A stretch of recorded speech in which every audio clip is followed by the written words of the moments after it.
Good morning, students. Today we are going to continue the unit 9, that is financial management, and in this lecture we are going to continue the topic financial decision. In financial decision we had discussed the three types of last lecture we had discussed the three types of financial decision. First is investment decision, second is financing decision, and third is dividend decision. Dividend decision is one of the most important decision in organization. In dividend decision, it refers to determination of how much part of the earning should be distributed among shareholders by the way of dividend and how much should be retained for meeting future need as retained earning. Is it clear? In dividend decision, it is decided that how much part of profit should be distributed and how much part of profit should be kept as reserve for the future need of business. Profit, dividend, how much should be distributed as dividend and how much should be retained for meeting future needs, that is known as retained earning. Is it clear?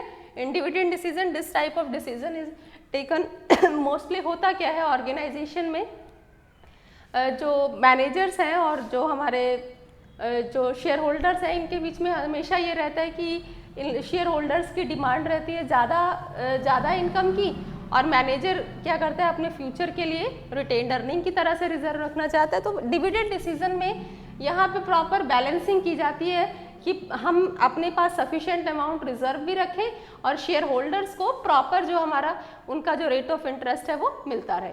जो हमारा dividend decision है इसको हम disposal of surplus decision भी कहते हैं, कि जो हमारा सरप्लस जो हमें प्रॉफिट हो रहा है कितना हमें डिस्ट्रीब्यूट करना है, कितना हमें रिजर्व करके रखना है. तो यहाँ पे प्रॉपर बैलेंसिंग होनी चाहिए ताकि शेयर होल्डर्स भी सेटिस्फाइड रहे और फर्म में सफिशिएंट रिजर्व भी हो, क्योंकि फ्यूचर नीड है, बहुत सारे नीड है बिजनेस में, उसको पूरा करने के लिए रिटेन्ड अर्निंग भी ज़रूरी है. तो यहाँ पे प्रॉपर बैलेंसिंग होनी चाहिए. तो dividend decision most important decision है कि कितना हम डिविडेंड डिस्ट्रीब्यूट करें और कितना अपने पास हम रिटेन्ड करके रखें. तो हमारे पास कुछ फैक्टर्स हैं जो हमारे डिविडेंड डिसीजन को अफेक्ट करते हैं. सबसे पहला है हमारा अमाउंट ऑफ अर्निंग, क्योंकि बेटा जो डिविडेंड डिस्ट्रीब्यूट किया जाता है, डिविडेंड डिस्ट्रीब्यूट हम अपनी इनकम में से, अपने प्रॉफिट में से करते हैं, अपने करंट ईयर के प्रॉफिट और प्रीवियस ईयर के प्रॉफिट में से. तो जितना अमाउंट ऑफ अर्निंग जितना हमारा मैक्सिमम होगा उतना ज़्यादा उनको मैक्सिमम रेट ऑफ इंटरेस्ट मिलेगा. दैट मीन्स कि dividend decision depends on the amount of earning. जितनी हमें अर्निंग होती है उसमें से हम क्या करते हैं, सबसे पहले अपने एक्सपेंसेस को पे करते हैं.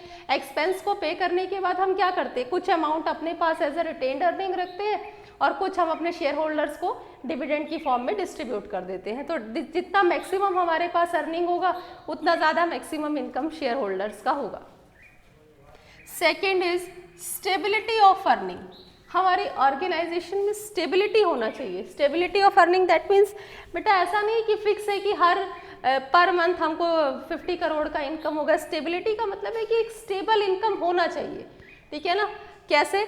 जैसे अब यह है कि फॉर एग्जांपल हमने 10% जैसे हमारा 50 करोड़ पर मंथ इनकम है, तो ऐसा नहीं कि फिक्स हो, कभी 47, 52 इस तरह से. दैट मीन्स कि एक स्टेबिलिटी, एक परमानेंट इनकम का होना ज़रूरी है, क्योंकि अगर हमारी अर्निंग में स्टेबिलिटी होगी तभी तो हम अपने पास रिजर्व रख पाएंगे और अपने शेयर होल्डर्स को देंगे. अगर हमारी इनकम में स्टेबिलिटी नहीं है तो क्या हमारी फर्म में कोई मनी इन्वेस्ट करेगा? नहीं करेगा. दैट मीन्स स्टेबिलिटी का होना बहुत ज़रूरी है. एक फिक्स इनकम का होना ज़रूरी है. ठीक है ना? जैसे इक्विटी शेयर होल्डर्स होते हैं, इक्विटी शेयर होल्डर्स की इनकम में स्टेबिलिटी नहीं होती है. क्यों नहीं होती है? क्योंकि कभी मैक्सिमम कभी मिनिमाइज. लेकिन डेप्ट और डिवेंचर में क्या है कि एक स्टेबिलिटी बनी रहती है, इसीलिए लोग डेप्ट में, डिवेंचर में, लोन में मनी इन्वेस्ट करते हैं. एटलीस्ट एक स्टेबल इनकम तो होगी. इक्विटी के साथ क्या है, कभी ज़्यादा इनकम कभी कम इनकम. तो स्टेबिलिटी का होना अर्निंग में ज़रूरी है ऑर्गेनाइजेशन में. अगर स्टेबिलिटी होगी तभी तो हम प्रॉपर वे से डिविडेंड और अपने लिए रिटेन्ड अर्निंग रिटेन कर पाएंगे. Third is stability of dividend. ये मोस्ट इंपॉर्टेंट पॉइंट है. Stability of dividend. जो फर्म में फाइनेंशियल मैनेजर जो डिविडेंड डिस्ट्रीब्यूट कर रहा है वो डिविडेंड में क्या होना चाहिए, स्टेबिलिटी होना चाहिए. ऐसा नहीं है कि एक स्टेबल डिविडेंड होने से क्या होता है कि हमारी कंपनी की रेपुटेशन बढ़ती है और शेयर होल्डर्स मनी इन्वेस्ट करने के लिए हमेशा इंटरेस्टेड रहते हैं. ये नहीं हुआ कि थोड़ा सा इनकम में डिक्रीज हुआ, थोड़ा सा इंक्रीज हुआ, तो हमने क्या किया, उनके डिविडेंड को फ्लक्चुएट कर दिया। फॉर एग्जांपल हर साल 50 करोड़ का प्रॉफिट, हर मंथ 50 करोड़ का प्रॉफिट है, इस मंथ हमको 40 करोड़ का हुआ, तो तुरंत हमने क्या किया, जो शेयर होल्डर्स है उनके डिविडेंड को डाउन कर दिया। ऐसा नहीं होना चाहिए। एक जो उनका परसेंटेज है, एक मार्जिन है, वो फिक्स होना चाहिए और हर कंडीशन में उसको देना ही है। ऐसा नहीं कि वो फ्लेक्सिबिलिटी नहीं है, हम उसको कम नहीं कर सकते लेकिन रेयर कंडीशन में एक स्टेबिलिटी बनी रहेगी। तो अभी हमने पढ़ा ना कि स्टेबिलिटी का होना बहुत ज़रूरी है, क्योंकि अगर उनके डिविडेंड में स्टेबिलिटी बनी रहेगी तो वो हमारी फर्म में मनी इन्वेस्ट करने के लिए इंटरेस्टेड रहेंगे। अब इस तरह से हो कि इस मंथ हमने दे दिया 20%, नेक्स्ट मंथ 0, उससे नेक्स्ट मंथ 5%, कभी 12%, ऐसा नहीं है, तब कोई मनी इन्वेस्ट नहीं करेगा। दैट मीन्स कि डिविडेंड में क्या हो कि स्टेबिलिटी, जैसे मैंने 10%, 12% जो भी डिसाइड किया है वो हम फिक्स वे से दें। वो एक एक्सेप्शनल केस है कि जब ज़्यादा प्रॉफिट होगा तो थोड़ा सा इसको बढ़ा देंगे, और बहुत रेयर केस पे इसको हम डाउन कर सकते हैं। अदरवाइज हमारी फोकस फर्म का यही रहता है कि ये परसेंटेज हमारा डाउन ना हो। Is it clear? जब स्टेबिलिटी रहेगी तो शेयर होल्डर्स बड़ा हैप्पीली शेयर्स मार्केट में हमारी ऑर्गेनाइजेशन में पैसा लगाते हैं। ग्रोथ अपॉर्चुनिटी, अगर हमें लगता है कि हमारी ऑर्गेनाइजेशन में ग्रोथ के चांसेस बहुत ज़्यादा हैं, तो उस केस में हम फाइनेंशियल मैनेजर का डिसीजन क्या होता है कि थोड़ा सा जो रिटेन्ड अर्निंग है वो और एक्सेस और बढ़ा के रखा जाता है, और जो डिविडेंड है वो थोड़ा सा कम डिक्लेयर किया जाता है, क्योंकि हमें लगता है कि इन फ्यूचर ग्रोथ के चांसेस ज़्यादा है। तो ग्रोथ करने के लिए ऑब्वियसली हमें फंड की ज़रूरत है, और सबसे बेस्ट सोर्स ऑफ फाइनेंस क्या होता है? Retained earning. अगर ग्रोथ की अपॉर्चुनिटीज़ बहुत ज़्यादा है तो फाइनेंशियल मैनेजर क्या करता है? रिटेन्ड अर्निंग को थोड़ा सा मैक्सिमम करता है और शेयर होल्डर्स के डिविडेंड को थोड़ा सा कम कर देता है, क्योंकि फर्म के लिए ही बेनिफिशियल है। ग्रोथ होगी तो उससे इन फ्यूचर सबके लिए ही बेनिफिट है। कैश फ्लो पोजीशन, अभी हमने लास्ट लेक्चर में भी डिस्कस किया था। कैश फ्लो पोजीशन बेटा हर कंपनी का, चाहे वो हमारा इन्वेस्टमेंट डिसीजन है, चाहे वो फाइनेंशियल डिसीजन है, चाहे वो डिविडेंड डिसीजन है, तीनों डिसीजन हमारी कैश फ्लो पोजीशन पे डिपेंड करते हैं ना, क्योंकि कैश फ्लो में हमने दो फ्लो को पढ़ा था लास्ट लेक्चर में, कैश इनफ्लो और कैश आउटफ्लो।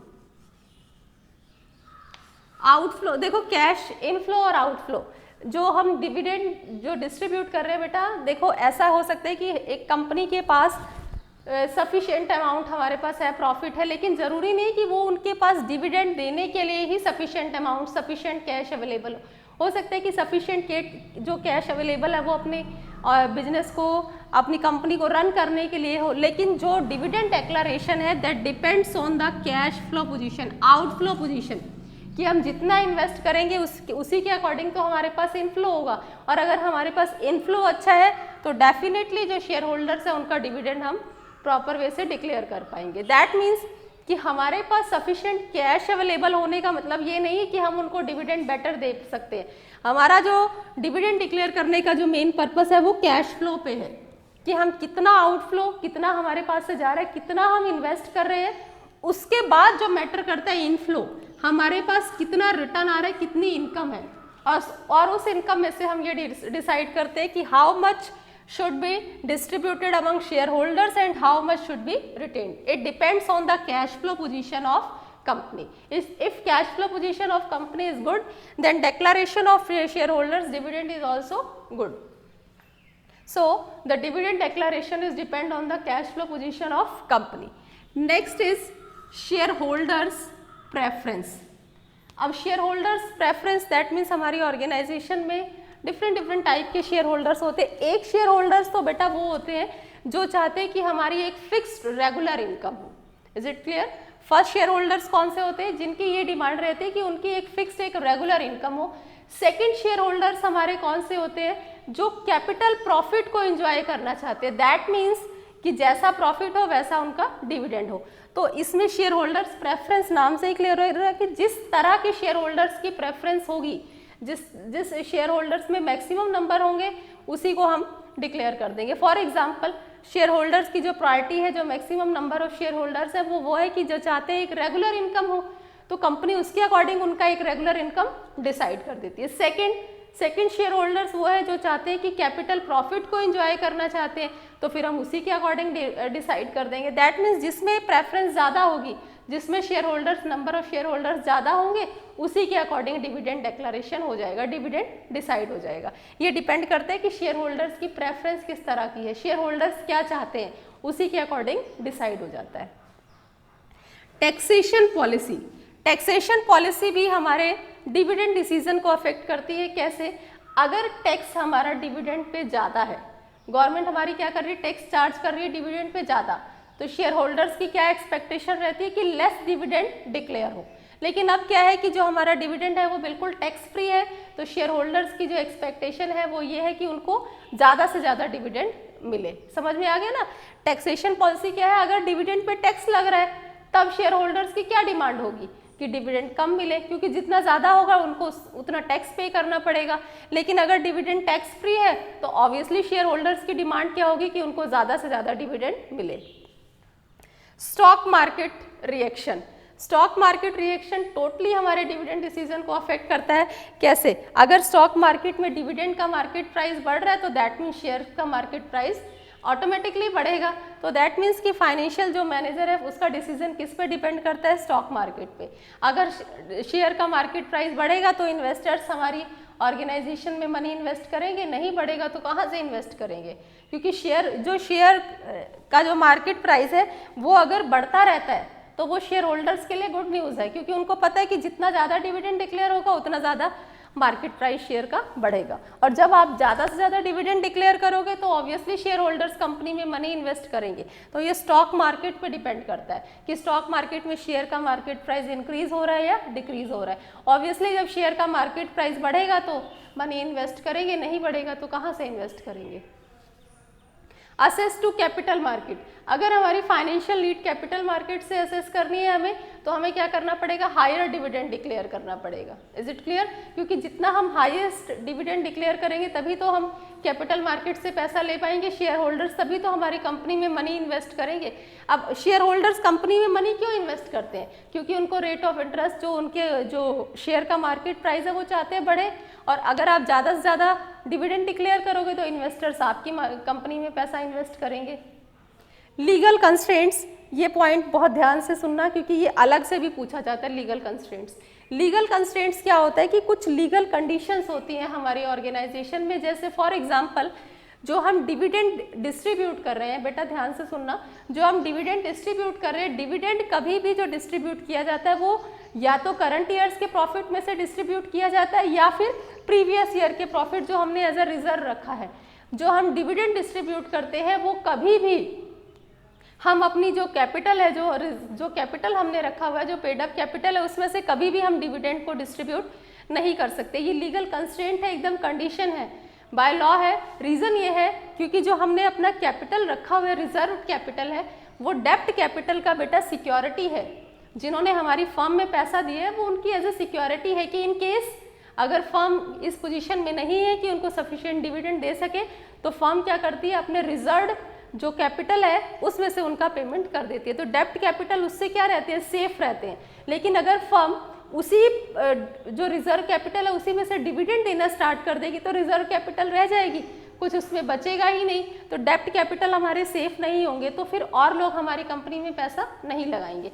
तो ये बिल्कुल लीगल स्ट्रिक्ट कंडीशन है कि कंपनी जब भी डिविडेंड देगी अपने प्रेजेंट ईयर के प्रॉफिट, करंट ईयर के प्रॉफिट और प्रीवियस ईयर के, वो कभी भी अपनी जो कैपिटल है, पेड अप कैपिटल है, उसमें से कभी भी डिविडेंड डिस्ट्रीब्यूट नहीं कर सकती। क्यों नहीं कर सकती? क्योंकि डेप्ट कैपिटल की जो कैपिटल है वो सेफ्टी है।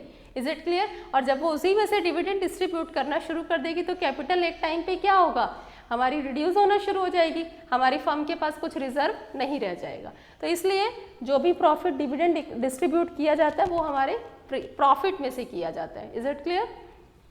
तो हमने 3 टाइप्स के डिसीजन पढ़े। फर्स्ट हमने इन्वेस्टमेंट डिसीजन कि कितना मनी हम इन्वेस्ट करें ताकि हमें हाईएस्ट रिटर्न मिले। सेकंड फाइनेंसिंग डिसीजन कि कौन कौन से सोर्सेज से हम फाइनेंस ले सकते हैं, क्योंकि हर किसी फाइनेंशियल सोर्स के अपने बेनिफिट हैं, अपने डिसएडवांटेज हैं। थर्ड हमने पढ़ा डिविडेंड डिसीजन कि कितना डिविडेंड हम शेयर होल्डर्स को डिक्लेयर करें और कितना अपने पास रिजर्व रखें। तो फाइनेंशियल मैनेजर क्या करता है कि बैलेंसिंग करके चलता है, उनको शेयर होल्डर्स को भी सेटिस्फाइड करना है और अपनी फर्म के लिए हमें एक सफिशिएंट अमाउंट में रिटेन्ड अर्निंग भी रखना है। तो this is the most important decision for organization. तीनों decision most important role play करते हैं हमारी ऑर्गेनाइजेशन में, फाइनेंशियल डिसीजन में. So hope so this lecture is clear to everyone. Thank you so much.